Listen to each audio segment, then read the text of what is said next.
Earlier today, I asked ChatGPT 5 questions in regarding exercising and training programs, and this is what ChatGPT said.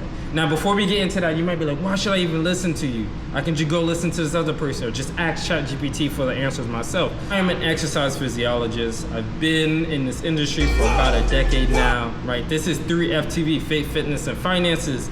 In this fitness section of that, I don't always talk about faith and fitness together. Sometimes I do, but in this example, like today, I'm just talking about general fitness that can help everybody. And that is what this new series is about, asking AI, so whether that's Siri, ChatGPT, Meta AI, or even Alexa, or whatever the Android one is. I have Android and I don't even know. Asking them questions and then breaking that down for you. Now, the reason why I am important in this and not just AI is, one, I'm not paying for ChatGPT 4, so we're like probably a half a year behind with this results, right? What are the top 5 fitness questions people search on YouTube about exercise and training programs? In my future video, and I highly recommend you go check that out, I'll be posting that pretty soon, I asked ChatGPT to write me a program. And then I also gave ChatGPT, I'm showing you how to use ChatGPT to write a program, but it did have some errors. And I gave it an example of me being injured in a certain area, and it didn't change some of the exercises which would affect that. So this is why you need someone like me to evaluate that. And then also I have years of expertise. I didn't just transform my own body. I'm not a fitness influencer because of my own body. I'm someone that actually have trained people and have been to college for this, so I can help you out with that. But let's jump right back into it. And I ask it not to list any answers or tips because I want to give you how to lose belly fat fast is the number 1. Now, I don't know if this is in the order or if it's just the top 5 in general, but how to lose belly fat fast. That is what most of my clients have come to me for, right? Most of my clients have been 32 to 38 or 41. I have trained younger people, I have trained younger athletes, I've trained toddlers, I've trained 6, 7 years old. I've also trained 91-year-olds, right? So I've had everybody in between, but most of my clients have been that middle-aged person. How to lose belly fat fast. Now, a lot of people are asking how to spot reduce, and I'm just gonna come out for it and say you can't spot reduce, right? Whether that's going to be your arms, whether it's gonna be your core, your midsection, your legs, right? Your fupa, whatever you wanna call it, you can't spot reduce. Now, there are some things that can happen if you have hormonal imbalances, or for example, women, right, the time of the month, they might get a little bit of bloating. That is different. That is actually not fat. That is water, and that is extra storage in that area. So that's a totally different thing. When we're talking about belly fat, we're talking about fat. Fat, you can't spot reduce, but if you know anything about sugar, sugar can affect your hormones, and that can affect how much weight you store in your midsection, right? So that can be fat and that can be water weight.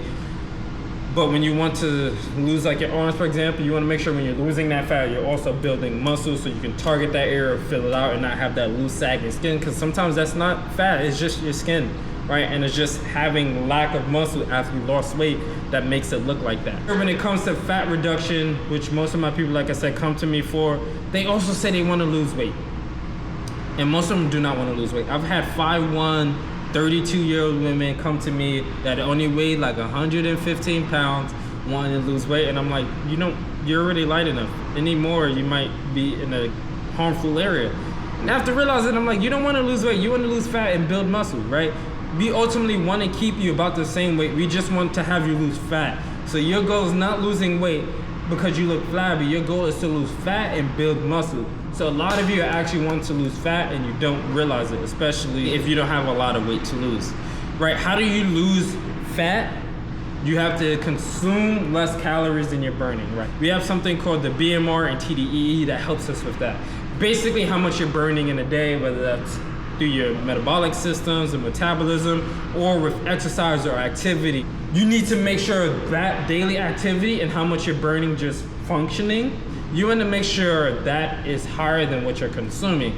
The best way to do that is track your calories, right? Go download an app where you can track your calories, because a lot of times people are guessing, people are saying, oh yeah, I'm only eating 1,500 calories, and they're not tracking.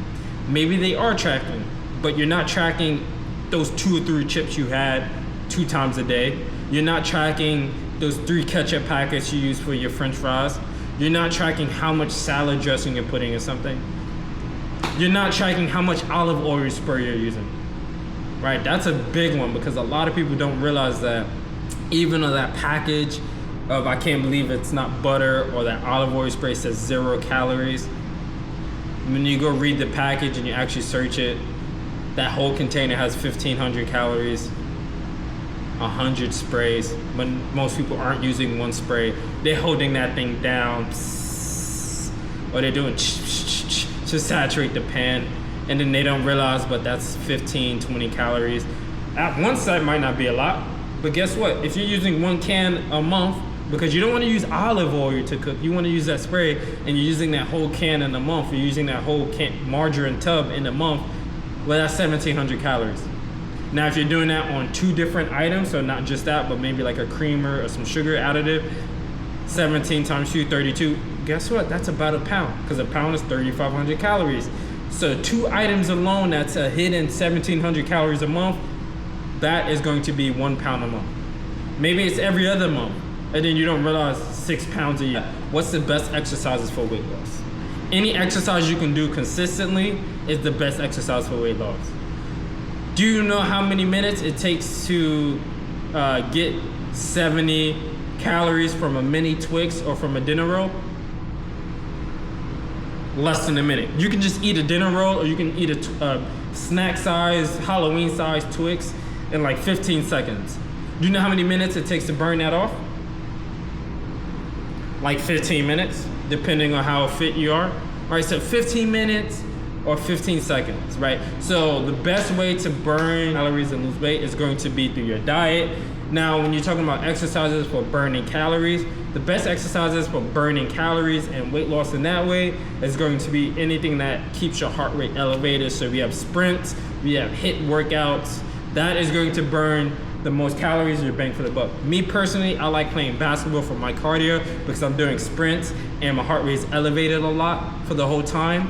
And that's going to burn me about 700. I think the most I've burned in one basketball session is like 1,500 calories, right? Then it's going to be, now I get this a lot. People think they're running, they're burning fat or whatever it might be. There's a difference between burning fat and burning calories. Sometimes they're interchangeable, and obviously when you're burning fat, you're burning calories. Now, if you want the best fat loss type of exercise, so proportion of fat to maybe carbs or glucose you're burning, that is going to be steady state, so slow intensity. So walking, a slow jog, anything you can do where you can keep a conversation is going to put you in that fat burning, that ox-phos system. Something with a sprint is gonna burn less fat, but it's gonna burn more calories overall. But if you wanna focus on just fat burning and keeping in touch with your muscle, because when it comes to weight loss, some of that weight loss will be water weight, and it'll also be muscle. So if you just wanna focus on fat and minimize that, then that's when you have some more of the slower state cardio. That's why you see a lot of bodybuilders will do like the stair climber, or they'll do an incline walk, but they're walking. And they might be walking for an hour, 15 minutes, 2 hours, 3 hours a session. All right, next up, how to build muscle without equipment. Now, how to build muscle without equipment at home is ultimately going to rely on your resistance. So if you mean absolutely no equipment, like no resistance bands, I'm not even filling gallon jugs, or making your own weights, filling a backpack with books, it is going to be slow and controlled and tempo work. So if you are building muscle, what you want to do is you want to do, like if you're doing push-ups, do push-ups with your legs on top of your bed, on top of a chair, so you have a decline push-up, which is going to tax your body a lot more. And you're doing tempos, so that means you're going down for a count of 1, 2, 3, and then pushing up. I also made a reel about this, so it's going to be different ways you can challenge yourself for resistance. When we talk about resistance bands, chains, kettlebells, stuff like that, you can look at that. But if you have no equipment, you want to work on tempos, and then maybe explosiveness. So when you get all the way down to the bottom, you're pushing up as fast as you can. Maybe you can do like clap push-ups or something like that, jump squats. But tempo is going, or time under tension is going to really help you when it comes to that. Now, if you're just talking about not buying equipment, like not buying kettlebells, not buying dumbbells or bands, then you can just load a backpack. If you're doing squats, load a backpack for squats. If you're strong enough, carry your girlfriend, carry your dog, do some squats with them right here. Do some squats with them on your back or something like that. Or just get something really heavy in your butt or your home. If you have a bucket, fill the bucket with books, fill it with water, fill it with sand, and just get to squatting. Hold the bucket, do some bear hug goblet type squats, right? Or just do some bicep curls holding the handle of it, right? You might not be able to come all the way up because it might graze against you, but halfway up, whatever it might be. So there are ways you can get creative. I was just watching King Keto or Brandon Carter, especially his earlier videos, and he did the same thing. He would load a backpack with weights. He would get a milk carton. This is something I've done. Every gallon jug of water weighs about 8 pounds. Now, if you get something thicker than water, it can weigh more. If you fill it with sand, that might be 15 pounds or so, and that can help you out. So that is going to be some ways you can build some muscle at home. It's just slowing down the tempo, working on explosiveness, doing single arm, single leg stuff. So if the push-ups are too easy, do single arm push-ups. So single side stuff can help a lot, but honestly, it's just going to be the resistance part of it. So adding something that can have weight. What is the best workout routine for beginners?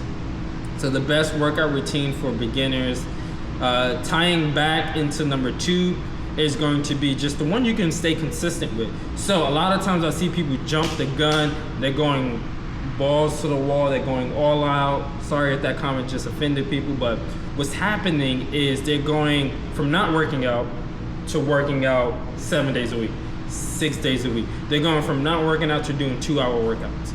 Most people burn out. You have to burn out mentally. Your nervous system gets fried, your CNS get fried, and guess what? You're gonna get weaker, right? That's why in advanced programs you have deloads. And I made a video about that before. I'll probably make another one, but you have deload programmed into it. So I powerlifted. I have friends that powerlifted. Every 2-3 months you have a deload. The best workout routine is the one you can stay consistent with. What I like to tell people is start with 3 times a week. 3 times a week for an hour, 15 minutes. When you don't include the stretch and the warm up and the cool down, that's going to be about a 50 to 1 hour lifting session. And then the best stuff for you to do is honestly going to be away from the machines. A lot of people go to the machines because they're comfortable with, but I would say you're setting yourself up for failure in the long run. As much as you can, get to free weights or body weight as soon as you can.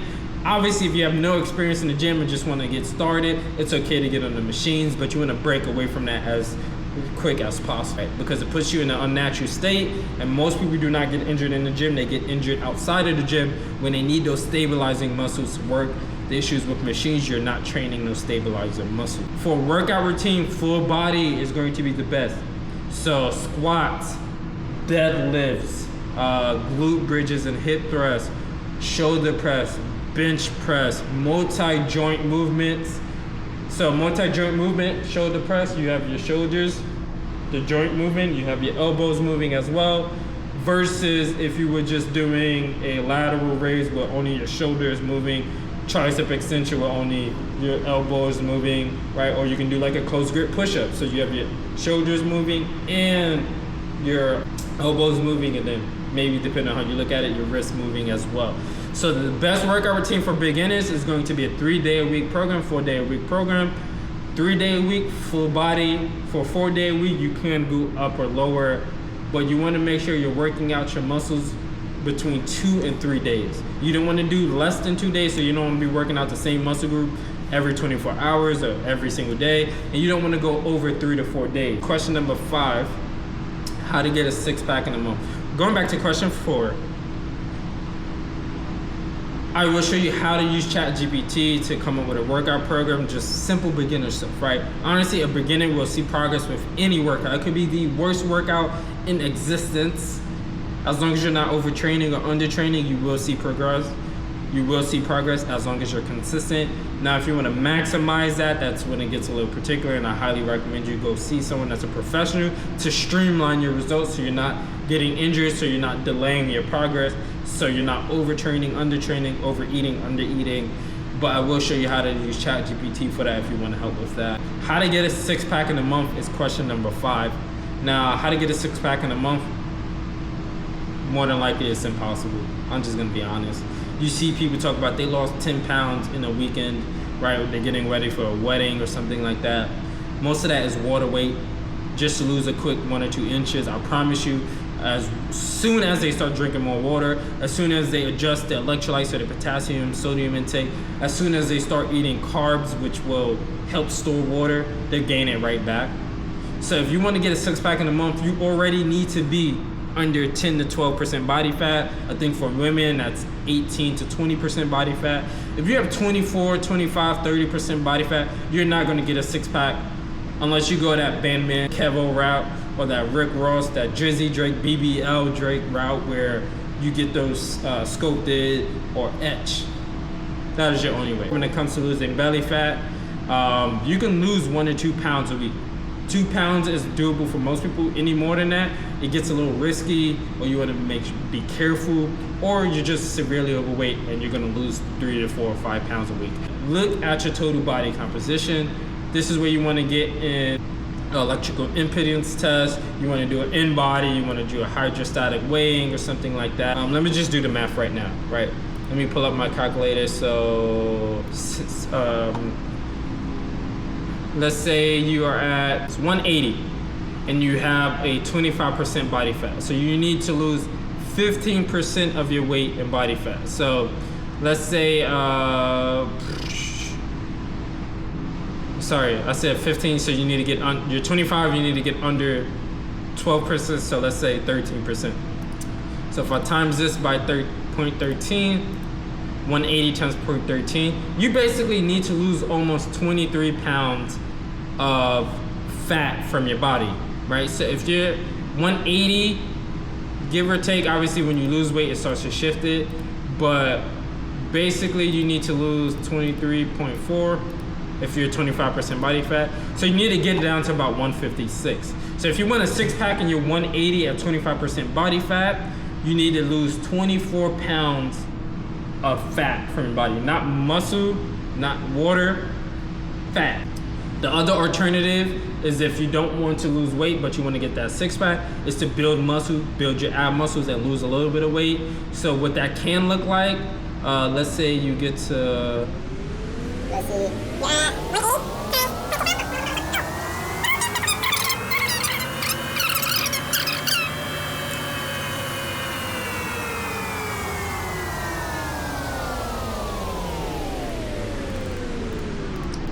so let's say you want to get to 170. Why does it keep doing this? 170 times, I said 0.12, so we'll go 0.12. That's 20.4 pounds of fat, but you had 45. So let's say you lost 25 pounds. So you went from 160 or 180 minus 25 pounds of fat. That's 155, and you gain 15 pounds of muscle. So if you're 180 at 25% and you want to get to 12% and you don't want to get all the way down to 156 pounds, basically what you can do is you can get to 170 pounds. That is going to put you at 12%, so you should have your abs coming in, and you should have maybe a 4-pack, almost a 6-pack, depending on the distribution of fat. So honestly, it's not gonna happen. Like I mentioned before, 25, and then let's say you want to lose 25, you got to gain 15, so 10 pounds. That's honestly going to be done at about a pound a week of difference. So 10 pounds, 1 pound a week, that's going to put you about 10 weeks. So that's going to put you about 10 weeks, and that's being like, that's like great results. Honestly, it's probably going to take you close to about 30 weeks to actually do this. And that's seeing if you can gain the muscle at the same time of losing the fat. So honestly, I would just combine those two goals and say 30 plus 10 weeks, that's gonna be a 40-week program. That's about 10 months. The more muscle you gain, the less fat you can lose. The issue is that muscle takes a lot longer to build. Hopefully this helps us make sense. Next time we go over this, I'll be asking Meta AI what people are searching on Facebook, which will pull Facebook and Instagram. Hopefully this makes sense, hopefully help you. If you feel like this is false information, if you feel like it helps you, just comment. I want to see all good, bad, negative, positive in the info. If you like this style and you want to see more of it, make sure you hit that thumbs up and subscribe. Like I said, I'll be trying to post these videos at least once a week. Make sure you follow me on Instagram, Train with Mac, Train WMAK, like my name. I'm Coach Mac. We'll see you next week.